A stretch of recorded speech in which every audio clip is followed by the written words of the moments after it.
Quelque part au centre de la Floride, dans un étang marécageux que personne n'avait jamais jugé important, des ouvriers du bâtiment ont fait une découverte fortuite en 1984.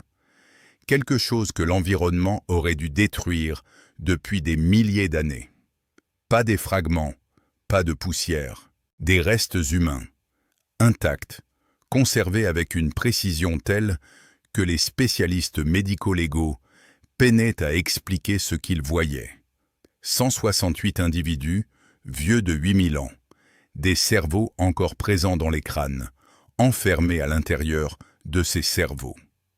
Une chose que la science de cette décennie était à peine capable d'extraire, du matériel génétique ADN provenant du plus ancien établissement humain, confirmé jamais découvert en Amérique du Nord. Lorsque les chercheurs ont finalement séquencé ce matériel, les résultats n'ont pas simplement ajouté une note de bas de page à l'histoire préhistorique de l'Amérique. Ils ont forcé une réécriture complète du récit. Qui étaient ces gens?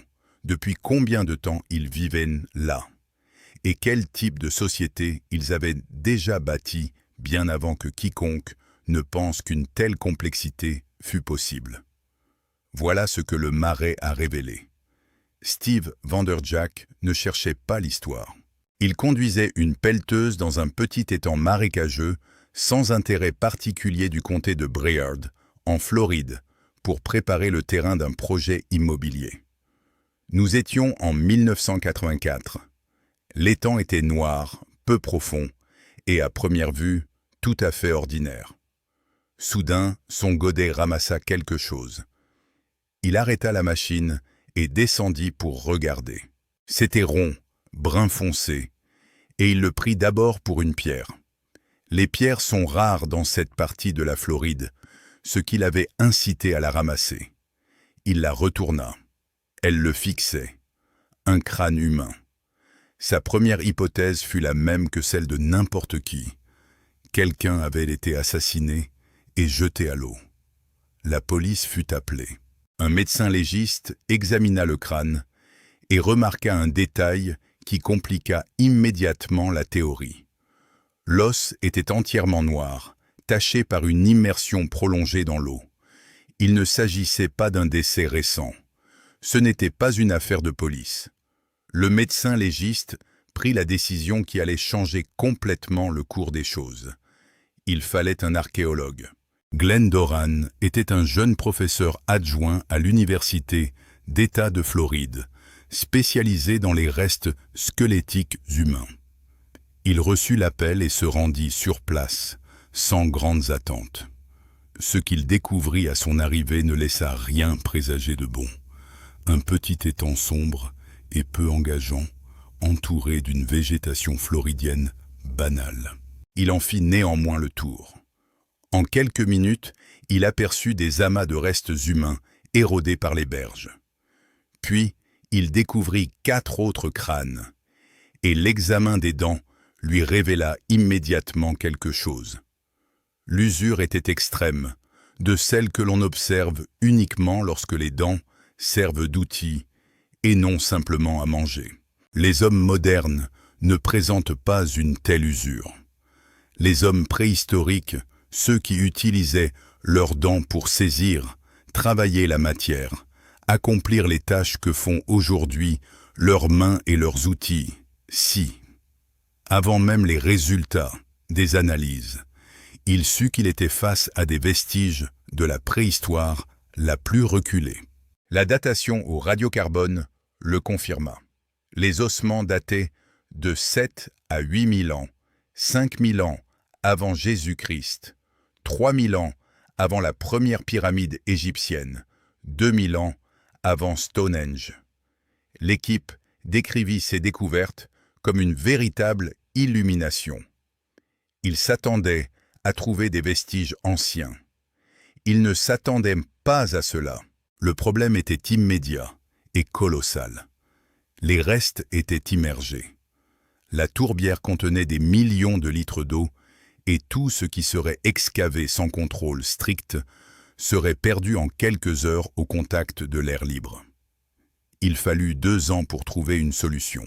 150 puits furent forés dans la tourbière et des pompes fonctionnèrent jour et nuit, extrayant 2650 litres d'eau par minute. Peu à peu, le fond de la tourbière apparut. Ce que l'équipe découvrit au début des fouilles était totalement inattendu.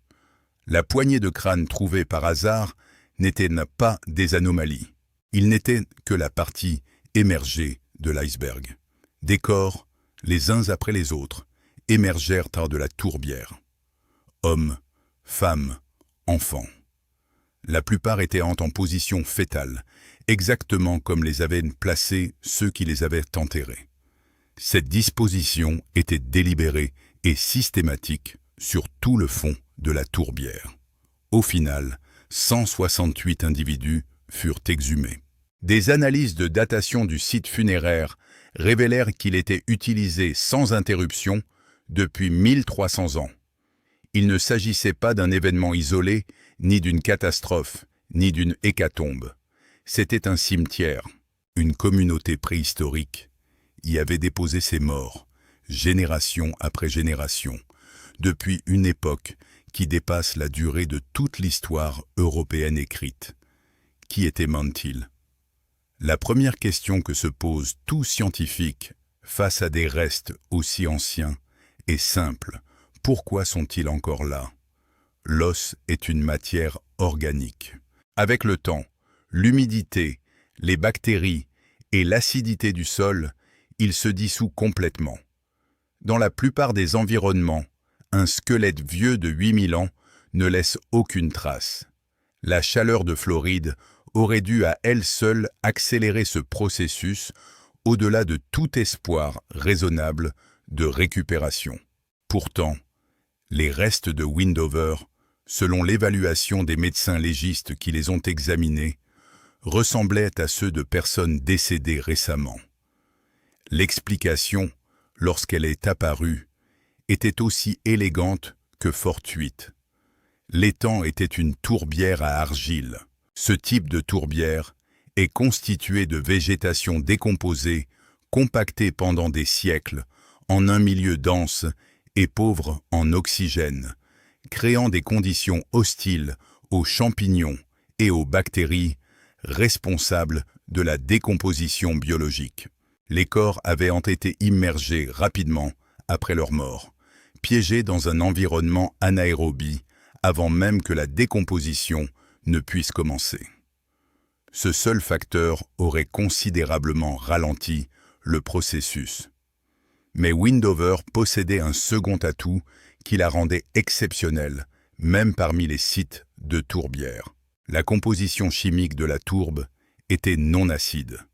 La plupart des tourbières sont suffisamment acides pour dissoudre les os sur de longues périodes, ce qui explique pourquoi les corps retrouvés ailleurs dans le monde conservent souvent des tissus mous tandis que le squelette se détériore. À Windover, la composition chimique a préservé les deux. Si ces individus avaient été enterrés dans de la terre sèche ordinaire, leurs os auraient disparu en quelques années. La tourbière avait accompli ce qu'aucun effort de conservation délibéré de cette époque n'aurait pu réaliser, les conserver intacts pendant 80 siècles. L'équipe de fouilles savait qu'elle travaillait dans un environnement de conservation optimal. Ce qu'elle ignorait encore, c'était l'étendue de cette conservation. Le premier indice est apparu quelques semaines après le début des fouilles, lorsqu'une série de crânes se sont révélés beaucoup plus lourds que la normale. L'os seul ne peut produire un tel poids. Il y avait quelque chose à l'intérieur. En examinant la cavité crânienne, les chercheurs ont découvert une masse pâle et compacte à l'emplacement du cerveau.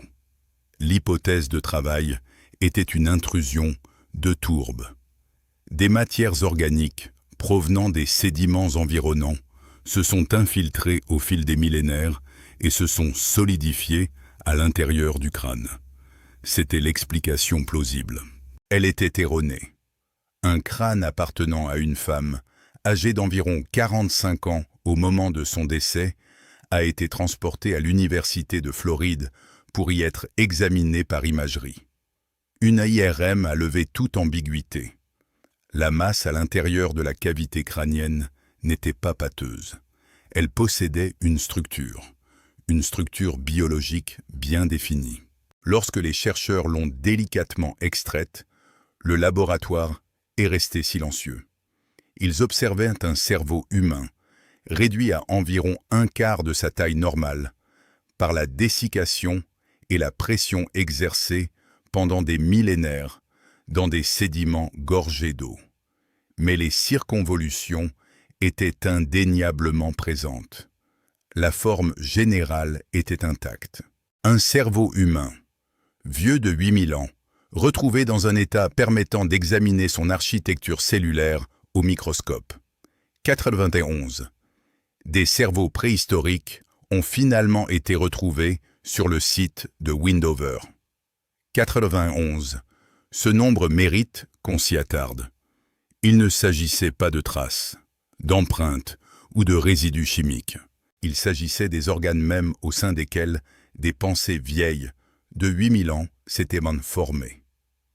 L'importance de cette découverte n'est pas simplement sentimentale.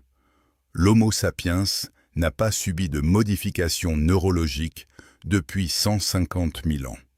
Le cerveau conservé dans un laboratoire en Floride n'était pas un organe primitif. Sa structure était identique à celle du scientifique qui l'examinait. Les habitants de Windover étaient des humains pleinement modernes au sens biologique du terme. Leurs expériences, leur compréhension et leur ressenti du monde qui les entourait étaient traités par la même architecture cognitive que la nôtre. La tourbière n'avait pas seulement préservé leur corps, elle avait aussi conservé les traces de leur esprit. Ces cerveaux ont changé la donne.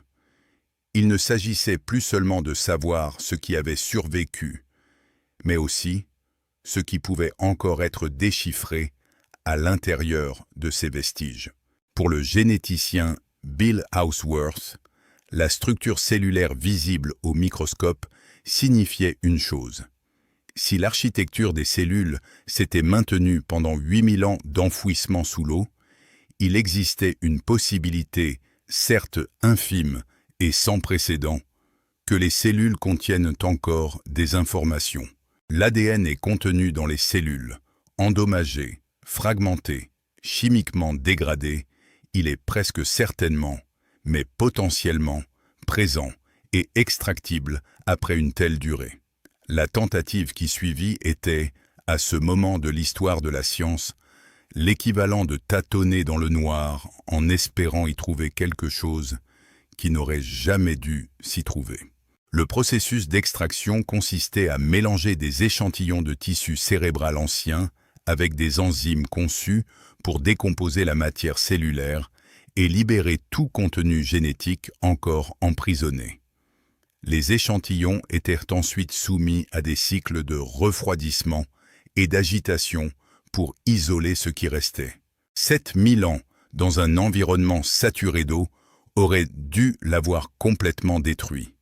La chaleur, l'humidité, l'activité microbienne et le simple fait du temps chimique sont autant d'éléments qui nuisent à la préservation de l'ADN. Le Sahara avait résisté à la récupération d'ADN ancien pendant des décennies, précisément pour ces raisons. La Floride n'était pas le Sahara, mais ce n'était pas non plus le pergélisol sibérien. Personne ne croyait sérieusement au succès de cette expérience. Les résultats furent positifs.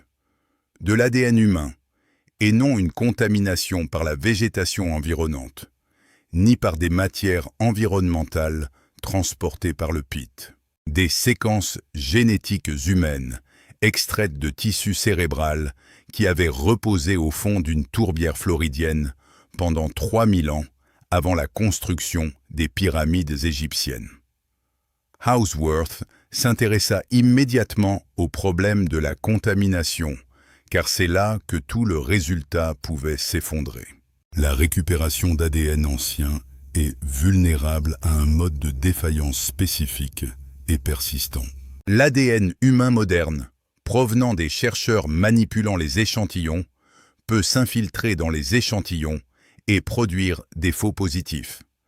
Les séquences semblent humaines, car elles proviennent d'humains, mais pas de l'individu étudié. Pour écarter cette possibilité, une comparaison s'imposait. Houseworth a comparé les séquences de Wendover au profil génétique connu de différentes populations ethniques. Le résultat fut sans équivoque. L'ADN était de type amérindien, une signature génétique avec des marqueurs spécifiques le distinguant nettement des profils européens, africains et asiatiques. Puisqu'aucun Amérindien n'avait participé à la manipulation ou au traitement des échantillons, toute contamination moderne pouvait être exclue avec certitude.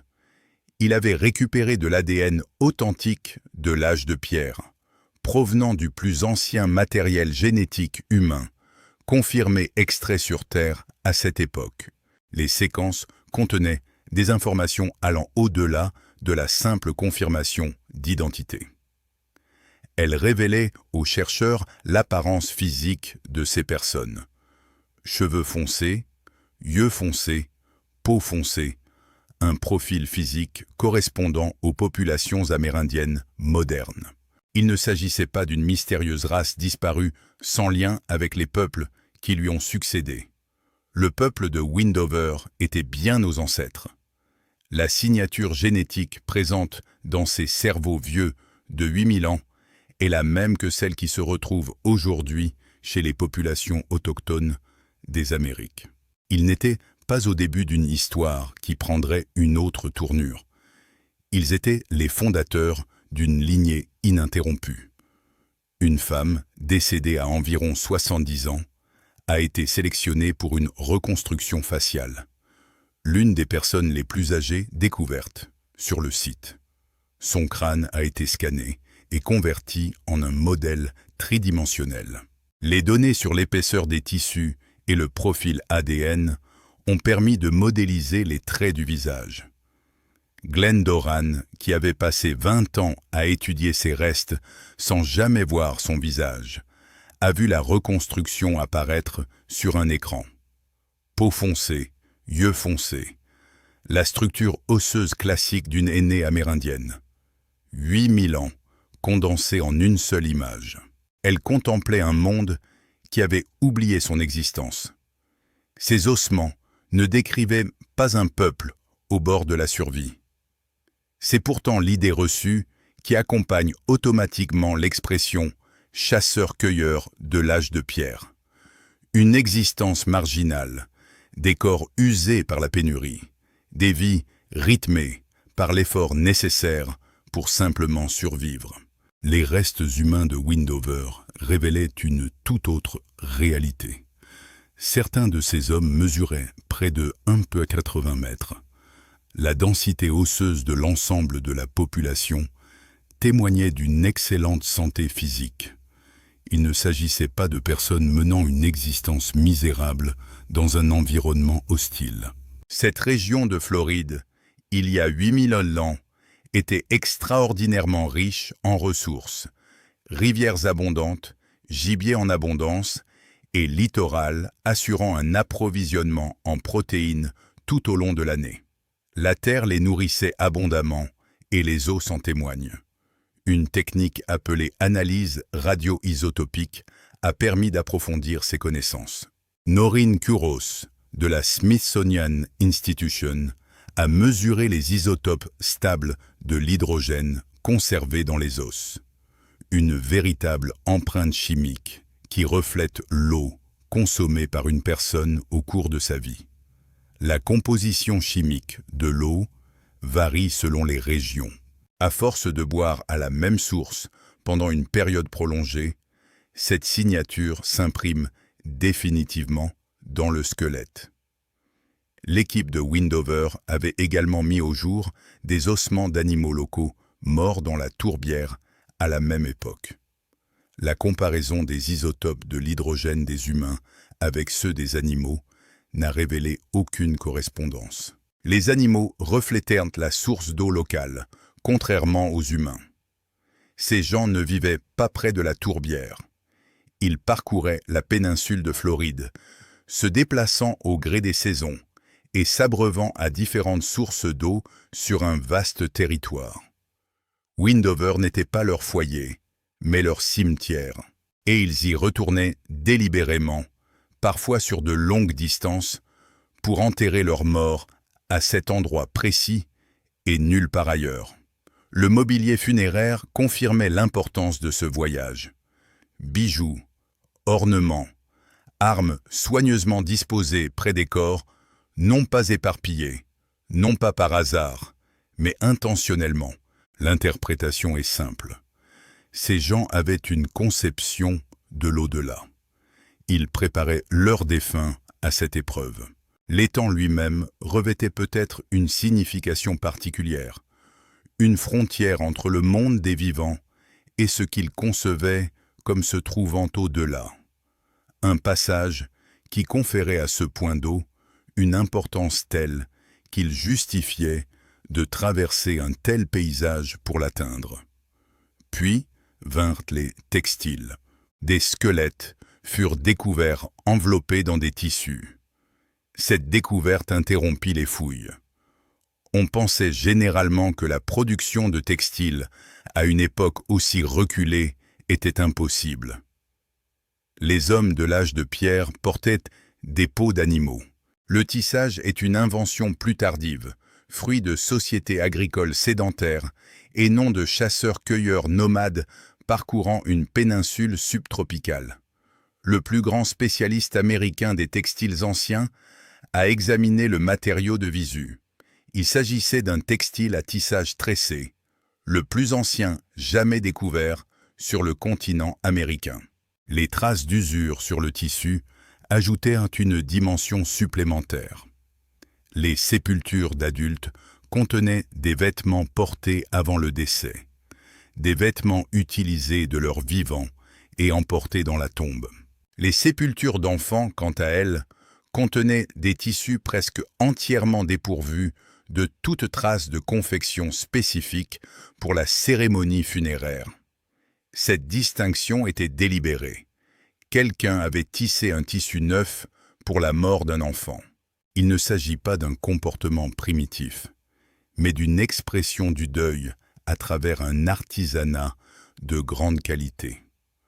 La preuve la plus flagrante de cette complexité sociale provenait d'un seul squelette, celui d'un adolescent atteint de spina bifida. Cette malformation de la colonne vertébrale avait paralysé ses jambes. Il ne pouvait ni chasser, ni contribuer à l'approvisionnement alimentaire. À chaque déplacement du campement, une pratique courante chez les groupes nomades en migration saisonnière, il fallait le porter. Le fardeau physique que représentait ce transport sur un terrain difficile était bien réel et indéniable. La tribu le transporta malgré tout. Il vécut jusqu'à l'adolescence, fut soigné tout au long de sa vie, et à sa mort, il reçut les mêmes funérailles cérémonielles et respectueuses que tous les autres membres de la communauté. La tourbière ne témoigne pas ici de sauvagerie. Elle témoigne de quelque chose de considérablement plus exigeant.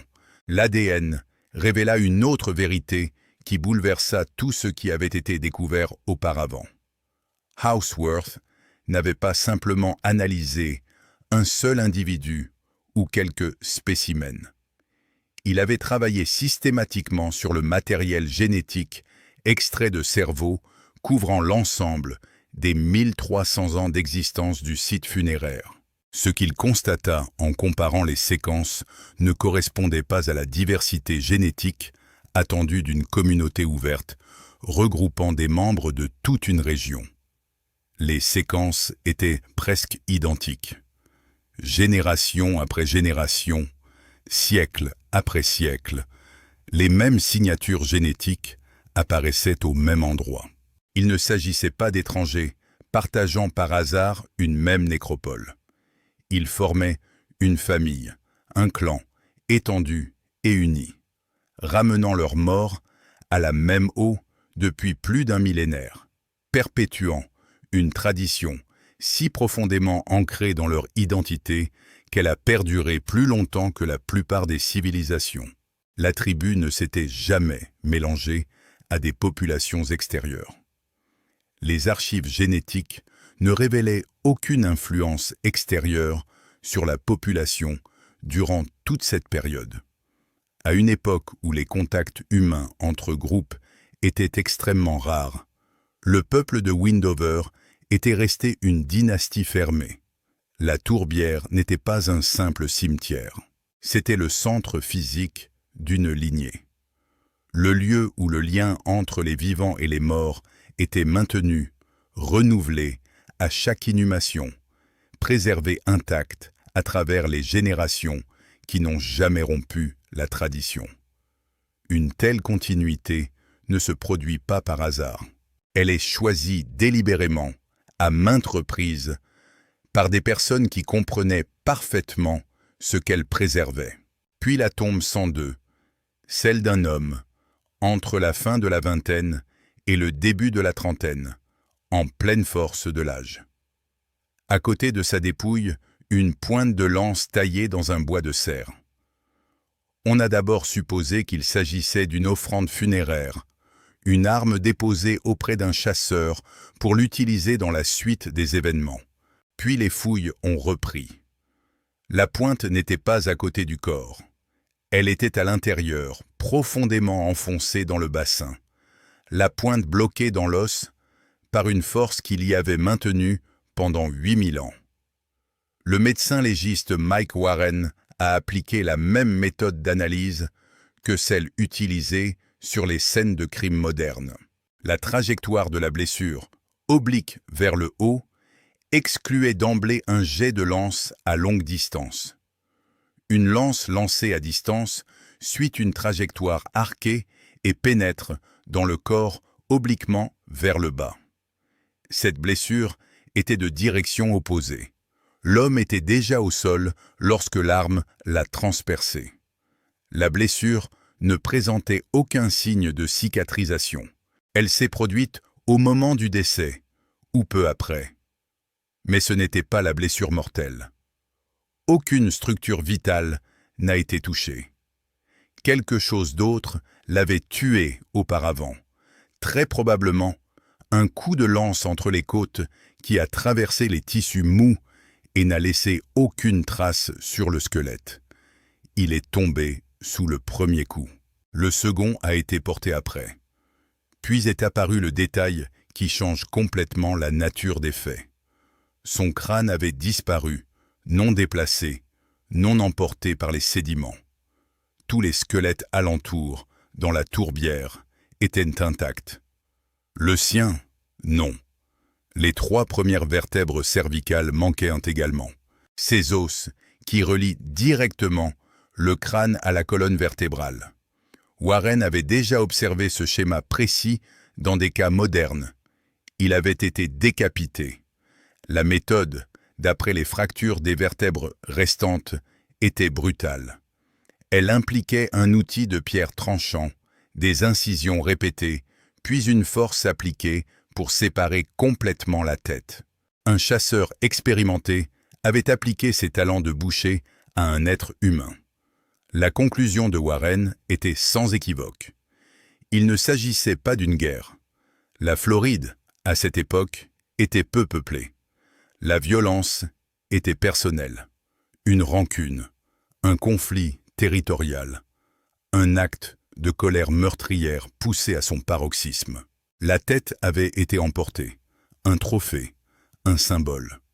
Au sein d'une communauté qui avait transporté ses paralysés à travers les paysages et tissé des linceuls pour ses nourrissons, un homme avait été traqué, tué et délibérément mutilé.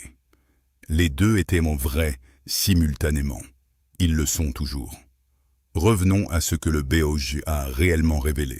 168 individus préservés pendant 8000 ans dans un environnement qui aurait dû rendre leur conservation impossible. 91 cerveaux intacts. L'ADN humain, le plus ancien jamais récupéré au moment de son extraction. Le plus ancien textile jamais découvert sur le continent américain. Un enregistrement génétique couvrant 1300 ans d'inhumation familiale continue. Une affaire d'homicide résolue sans la moindre preuve moderne. Chacune de ces découvertes aurait été significative prise individuellement. Ensemble, elles forment un tout qui dépasse le cadre de chaque découverte individuelle. Elles dressent un portrait. Le peuple de Windover n'était pas une simple note de bas de page. Il n'était pas un antécédent primitif d'une civilisation plus développée apparue ultérieurement. Il s'agissait d'une société pleinement réalisée, fonctionnant à un niveau de sophistication sociale et technologique que les modèles existants de l'Amérique préhistorique n'avaient même pas anticipé et n'étaient pas préparés à intégrer. Leur organisation était complexe. Ils ont entretenu un site sacré pendant plus d'un millénaire. Ils ont pris soin de leurs membres handicapés au fil des saisons de migration. Leur système de croyances était suffisamment élaboré pour nécessiter la préparation des sépultures, des voyages et des cérémonies. Leur conflit était suffisamment personnel pour se terminer par une décapitation.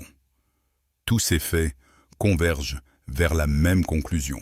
Il s'agissait d'êtres humains modernes menant une vie moderne, 8000 ans avant que quiconque ne songe à en chercher des traces dans une tourbière de Floride. L'ADN a confirmé ce que les ossements laissaient supposer et a permis d'aller plus loin. La continuité génétique sur 1300 ans d'enfouissement a révélé aux chercheurs qu'il ne s'agissait pas d'une population transitoire de passage. C'était un peuple profondément enraciné, non pas géographiquement, car les analyses isotopiques ont démontré leur nomadisme, mais spirituellement et généalogiquement. La tourbière était le point d'ancrage autour duquel s'est construite toute leur identité. Ils ont parcouru la péninsule. Ils y sont toujours revenus. L'ADN est la preuve de ce retour. Des séquences si constantes à travers les siècles que la fidélité de la tradition est mesurable dans les archives génétiques elles-mêmes. La science n'a pas encore résolu la question fondamentale. L'étude de l'ADN ouvre de nouvelles perspectives. Les séquences retrouvées représentent une population présente sur le continent américain depuis suffisamment longtemps pour développer un profil génétique totalement distinct de celui des populations asiatiques dont elle descend. La traversée de la Sibérie à l'Alaska, l'isolement sur le pont terrestre de Binji, l'expansion vers le sud suite à la fonte des glaces, puis la longue colonisation de régions géographiques isolées à travers le continent. Tout cela s'est produit avant Windover. Ces populations étaient déjà des Amérindiens de longue date lorsqu'elles ont commencé à enterrer leurs morts dans cet étang. Jusqu'où remonte cette lignée et quelles autres communautés existaient sur le continent à la même époque restent des questions ouvertes. Les bases de données continuent de s'enrichir. Les techniques d'extraction d'ADN anciens ne cessent de s'améliorer. L'étude de l'ADN ancien dans des environnements chauds et humides, longtemps considérés comme impossibles pour les mêmes raisons qui ont rendu Windover si inattendu, est aujourd'hui un domaine de recherche qui existe précisément parce qu'une tourbière de Floride a remis en question ces hypothèses. Il existe très certainement d'autres sites similaires. Leur état de conservation et leur découverte diffèrent. Mais ils recèlent le même potentiel de remettre en cause les connaissances acquises sur les lieux de peuplement. La tourbière de Windover a été découverte par hasard par un ouvrier du bâtiment qui, descendu de son engin, a remarqué quelque chose d'inhabituel. Les recherches scientifiques qui ont suivi ont duré des décennies et ne sont toujours pas terminées. Glendoran, qui a passé toute sa carrière sur ce site, a déclaré qu'il ne reverrait probablement jamais rien de semblable. Il a sans doute raison. Mais les questions soulevées par Windover, qui étaient les premiers Américains, depuis combien de temps ils étaient là, et ce qu'ils avaient déjà construit avant que l'histoire ne commence à s'écrire, trouvent désormais une réponse. Les Boji ont fourni un point de départ. L'ADN a permis de le déchiffrer. La suite s'écrit encore. Les deux femmes enterrées à Takraori ignoraient qu'elles représentaient le dernier chapitre d'une histoire vieille de 50 000 ans. L'homme de la tombe 102 ignorait que sa mort serait reconstituée par des médecins légistes 8000 ans plus tard. L'adolescent aux jambes paralysées ignorait que ceux qui l'avaient transporté à travers les paysages de Floride seraient un jour cités comme preuve de compassion préhistorique. C'étaient des êtres humains, des personnes uniques, irremplaçables, vivant au sein d'une société qui tissait des liens, honorait ses morts et revenait sans cesse à la même source d'eau, génération après génération, plus longtemps que la plupart des nations n'ont existé. La tourbière les a préservés. L'ADN a permis de les identifier. Ce qu'ils ont révélé n'était pas un monde primitif, ayant maladroitement précédé le nôtre. C'était le même monde, régi par les mêmes esprits, unis par les mêmes pulsions, qui nous définissent encore aujourd'hui. Il nous a simplement fallu 8000 ans dans le bon contexte pour le percevoir.